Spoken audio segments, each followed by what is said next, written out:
में question number 4 sentences word sentences question है board के मुताबिक। यूनिट नंबर 2 के मैं आपको जो है ना ये वर्ड सेंटेंसेस आज का टॉपिक है हमारा। टॉपिक पेट्रोटिज्म इट्स मीन हुब्बुल वतनी। Question number 4 use the following words in sentences.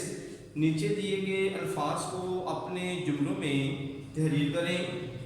ऐसे हेडिंग दें, वर्ड्स अंडरलाइन करें, सेंटेंसेस को अंडरलाइन भी ऐसे ही करें। वर्ड है हमारे पास sacrifice. A patriot loves his country and is willing to sacrifice when the need arises. Number second word commendable, काबिल तारीफ। Patriotism is a commendable quality। so word है motherland, I love my motherland।